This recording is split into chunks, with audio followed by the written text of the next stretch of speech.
Halo teman-teman kos-kosan, gimana kabar kalian? Baik-baik saja kan? Jujutsu Kaisen chapter 224 versi Fan Translate telah banyak beredar di internet. Yap, chapter ini hanya fokus ke pertarungan Gojo dan Sukuna alias sedikit sekali teks. Namun tenang saja, Abdi Kos akan tetap berikan banyak sekali detail menarik di pertarungan ronde kedua Gojo versus Sukuna setelah membaca dua versi terjemahan, yaitu versi bahasa Indonesia dan versi Inggris. Yuk langsung aja kita check out, check it bro. Detail pertama, kenapa pertarungan Sukuna dan Gojo terlihat melemah? Yap, banyak yang nyinyir kenapa pertarungan Gojo dan Sukuna terlihat melemah di sini, padahal sebelumnya saat baru memulai pertarungan, Gojo sudah menggunakan Hollow Purple 200%. Ada dua alasan teori kenapa ini bisa terjadi. Pertama, karena energi kutukan keduanya terkuras habis, dimana setelah Gojo mengeluarkan Hollow Purple yang dibuff menjadi 200% dan Sukuna yang menahan serangan tersebut dengan energi kutukannya. Dari sinilah keduanya mengalami banyak sekali pengurasan energi kutukan di pertarungan pembuka. Namun teori ini agak lemah mengingat Gojo punya Six Eyes dan Sukuna punya jumlah energi super besar yang sampai sekarang tidak kita ketahui batasannya. Apalagi di chapter ini Gojo terlihat santuy setelah menghollow Purple Sukuna, yang itu menandakan kalau Gojo beneran cuman mengeluarkan sebagian kecil dari energi kutukannya. Dan mengejutkannya, Sukuna juga telah meregenerasi kedua tangannya dengan cepat, yang itu artinya Sukuna punya energi kutukan lebih untuk menyembuhkan dirinya. Jadi kemungkinan adalah alasan teori kedua, yaitu karena keduanya memang ingin menikmati pertarungan dan saling pamer skill masing-masing. Jadi mereka tidak ingin langsung jedar-jedar Kamehameha karena mereka ingin menikmati pertarungan ini. Selain itu, ini adalah pertarungan yang mempertemukan yang terkuat. Tidak lucu kalau Gege Akutami hanya membuatnya menjadi pertarungan simple layaknya Sukuna membantai Ryu. Jadi pasti Gege Akutami akan membuatnya menjadi pertarungan mainstream ala manga-manga shonen, yaitu awalnya pelan, lalu tempo pertarungan dinaikkan dengan cepat, dan terakhir kita akan melihat puncak serta hasil pertarungan. Jadi menurut teman-teman, mana alasan yang tepat kenapa pertarungan keduanya terlihat melemah?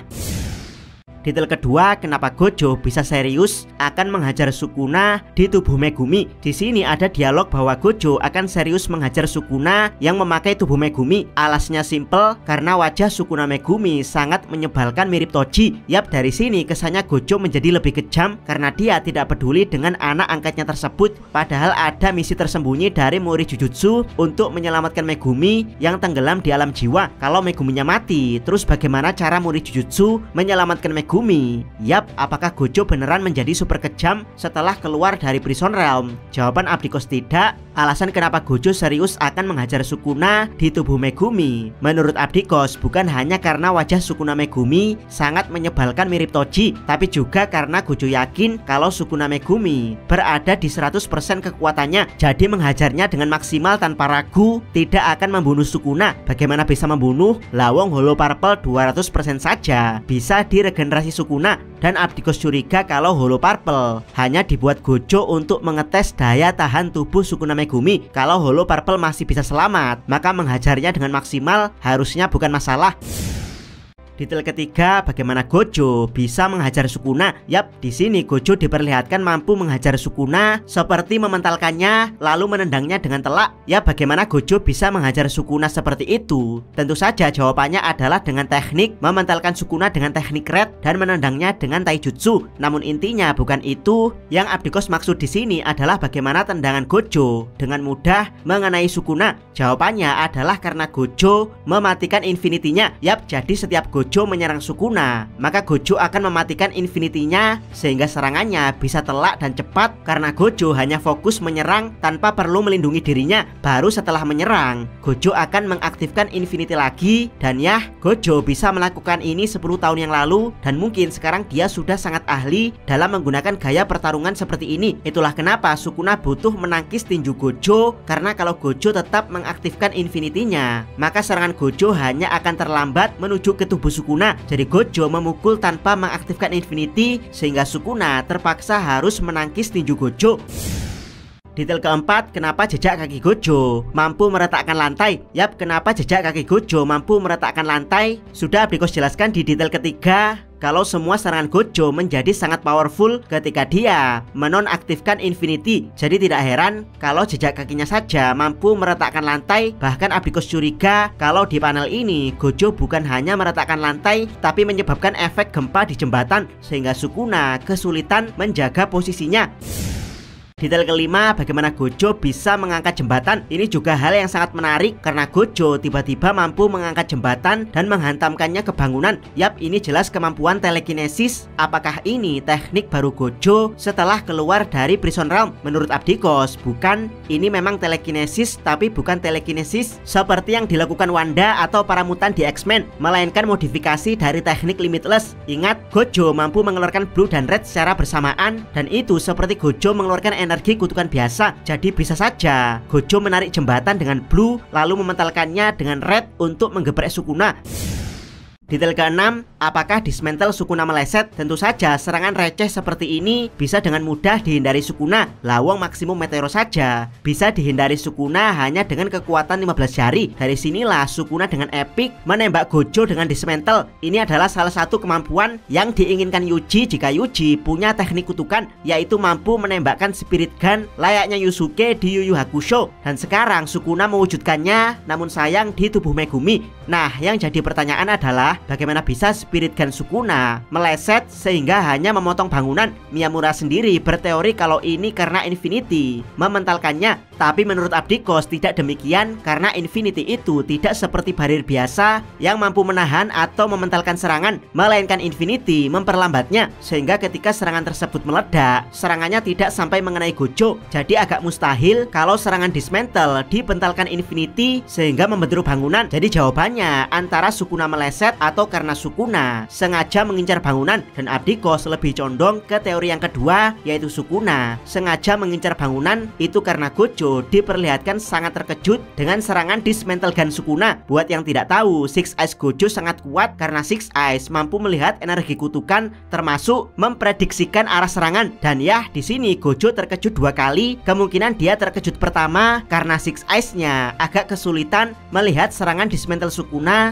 dan terkejut kedua karena dia bingung kenapa Sukuna sengaja mengincar bangunan. Itulah kenapa saat Gojo masih menoleh ke bangunan yang dipotong Sukuna, Sukuna dengan cepat langsung menyerangnya karena memang serangan dismantle gun Sukuna hanya pengalih perhatian.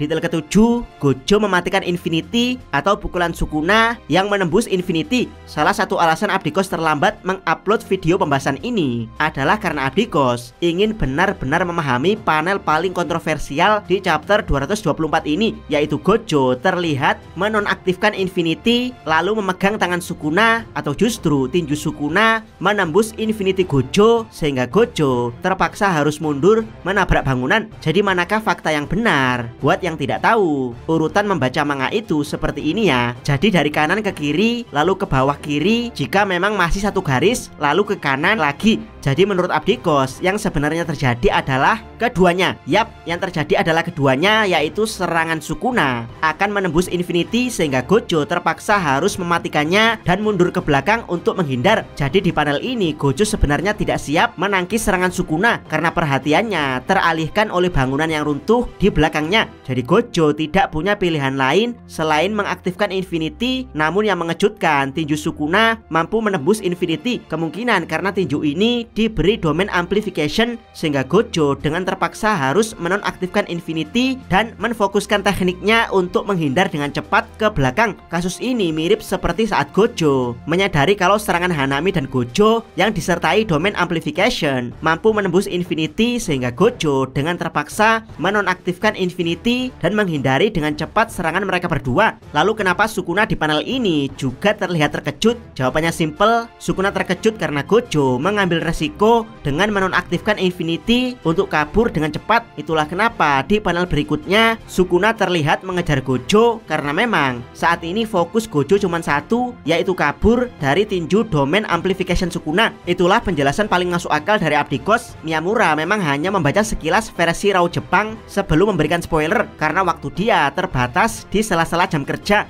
Jadi dia sering meminta maaf kalau spoilernya sering ada kesalahan, dan setelah Abdikos membaca dengan teliti, seperti itulah penjelasan detail tentang panel ini.